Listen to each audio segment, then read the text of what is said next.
Considering that I'm going to be the big spoon to a trash panda.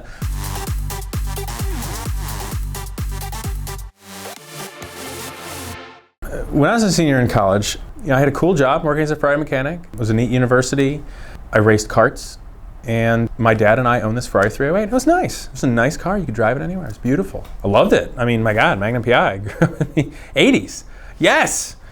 I didn't even have a girlfriend back then. This is how I was able to do that, if anybody wants to know. No video games, no girlfriend, no partying, dork. Yeah, there you go. But I had a great Ferrari. And I sold it because I knew I wanted to race. I knew I wanted to build something. I knew there were greater adventures out there. It's the quest. It's not the car. It's not having the possession and being like, ooh, my pretty. I mean, it's fun to open the door to your garage at night and see something pretty, but it's not that. It's the enjoying of it. It's the driving of it. It's the living it. It's the building it. It's the fixing it. It's putting something of you in it to make it better, have wonderful adventures, and then move on. And I'm like, Dad, I'm finding way better deals on Ferraris nowadays, and I think we can sell this car pretty good. We need to get rid of the 308 and go after something else. So we did. And I took what I had in the car, and like literally every penny I had. But if you want to know where value trends are going, you have to understand the mindset of all the people in the car guys, why, and what the value is of the cars. The Ferrari 308 was limited. It's a car, you drive it. You can take it to a few Ferrari shows. It's not really that great of a track car. It's not that, whatever, it's limited at that time. But race cars, vintage racing is an interesting thing because it's still racing and it's still a great thing. Anything from Formula One cars to minis. And not all of them are worth a ton of money, not all are appreciating. However, they didn't make very many of them. When people are looking to buy a vintage race car that have, strong means to do so, they want a nice car. Buy one off the podium and buy one off the Concours lawn. That's where you get the nicest ones. Now that's where you're going to spend the most money on it. The Ferrari, the longer I kept it, the more miles I put on it, the value would hurt, unless you're just going to keep it for the long run. Like, if I kept that Ferrari till now, what is that, like 15 years later? It's worth twice that. That's not that great of an investment. But, the vintage race cars, I could find one, buy it well, and hopefully all the big things are done, like paint, drivetrain, suspension and stuff, and then I just have to finish it, which means my cost of time and money into it is smaller. And then hopefully, theoretically, at the end, if you don't wreck it or blow up the engine and you drive it well and it finishes well and maybe you go to Concours, then you might have something that's of greater value to people. So I start looking and, 20 grand doesn't really get you that much in cars, and vintage racing. And I like historic cars, and especially nothing like a Can-Am car. And I remember thinking, I see like an Alfa Romeo Duetto. I'm like, that's a cool car, cool historic race car. Maybe, so I called the guy on that and he's like, oh, I sold it. I'm like, darn, that might have been a good car for the money. He's like, but I got a Devin. I'm like, interesting. And I didn't really know what a Devin was at that time. But what it was in the 50s, you get like a Road and Track magazine. You could buy a fiberglass body for like $100 and put it on different chassis, a Corvette or a Triumph or a Austin Healey or something like that. That was like the kit car revolution back then. People raced them. And so this Devin, I went to look at it. He just gave up partway through the restoration. It wasn't done. I somehow talked him into considering the money I had for it. It was a Devin body, which was literally molded off of like a Ferrari Monza or like an Ermini or something at the time. So it was gorgeous Italian-looking knockoff from the 50s. But it was on a Triumph TR2 chassis with the TR3 engine. So English, that's cool. And things were executed nice. I made the deal. I bought this thing. Unfinished, right? It runs, but like the cooling system's wrong. It's not finished. There's no windshield. There's no interior. It's never been prepped. I'm excited. I grew up seeing vintage racing. I love history. I grew up playing with old slot cars, and I'm working as a Ferrari mechanic. And the guys at the Ferrari shop were nice enough. They let me keep it at the shop, and then so I'd work on the Ferraris, and then if I had time in the evenings or afterward, they'd let me work on it. They trusted me enough to go in and work on it by myself. So my senior year of college, I'd work part-time as a Ferrari mechanic, and then the nights I'd go out there and finish this Devin restoration. And I just took so much pride in it, because my parents liked history, my dad liked old cars, and I'm like, I'm gonna prepare this to be a great race car, but I want it to be so 1950s, everything's gotta be right, the gauges, there's wood steering wheel, that roll bar's too high, we gotta bring that down to the minimum, like everything. Wire wheels, Dunlop tires, like lever dampeners, and and the other thing was like I could barely afford to even finish this, let alone. So I'm graduating college, and my grandfather was like, well, what do you want as a gift? And I'm like, I need a driver's suit. So I had my driver's suit made in England to look period of the 50s and 60s, that cream suit that even like James Hunt kind of had in the early days and Rush when he was like, barefoot. And I got an open face helmet, eBay, World War II Polaroid goggles. Everybody's like, so Casey, you don't have a trailer, you want to borrow mine to get to? I'm like, no, it's got a title and license plate. I'm driving it to the track. So a week after I graduated Ohio State was the Mid-Ohio Vintage Grand Prix. And I remember that morning in the countryside, loading up my toolbox literally in the passenger seat, and like the sleeping bag was like bungee cord to the roll bar. And I drove it that morning. It was beautiful through the countryside, the winding way to Mid-Ohio. People thought I was nuts. Like, what if it breaks? I'm like, I'll cross that bridge when I come to it. And I get to the track. A guy named Jeff Heller, driving machines, real nice guy, shop down in Plain City. He was going to let me paddock with him because I don't have a tent or a trailer or anything. I don't know what I'm doing. So I at least got a place to park the car in a garage. And people are like, where are you sleeping? I'm like, don't know yet, but I got this.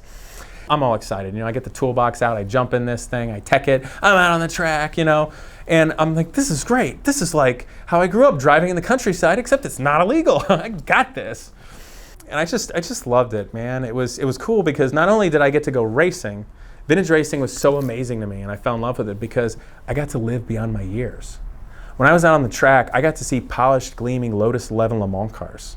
I know what it's like to have a Lister Nobile with zoomy headers out of a Chevy blow-by and nearly make you crap your pants. It's like, wow. You get to be on track with like pontoon fendered Testarossas and Jaguars and factory Aston Martins like Goodwood. And that was amazing. I loved it. And you race.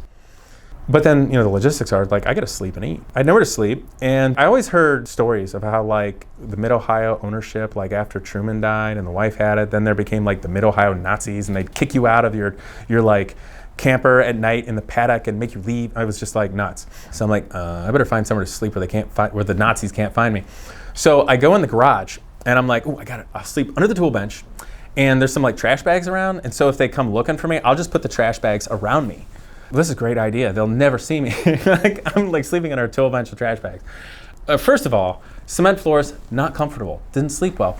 But the other thing was, everybody had told me that raccoons kept breaking in and into the trash. And I'm like, oh, no. And I start hearing raccoons and I'm like, oh man, like I did not sleep well when somebody asked me. I'm like, what happened? I'm like, well, between the Mid-Ohio Nazis that I allegedly exist back in the day, and I'm considering that I'm going to be the big spoon to a trash panda, this was not the best night, but let's race, I remember the first race on Saturday. We're on the false grid, thunder.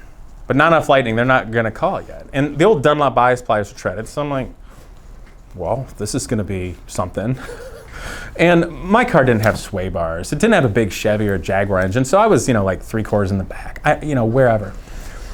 But something cool happened. It started to rain on only half the track, which just messed with everybody. But for me, growing up in the countryside, I'm like, yeah, got it.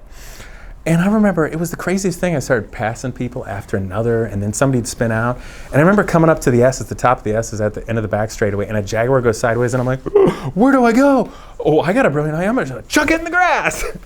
So there was nowhere to go, and I didn't go off, and it was a wet track, and I'm like, grass, wet track, whatever. It's all the same, bias pliers.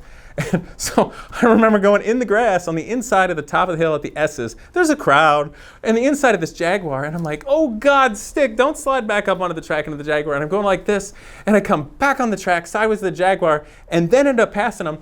And I was afraid that like, I didn't know what the rule was if you put four wheels off the grass, if they're gonna make me come in for a mandatory pit stop or something.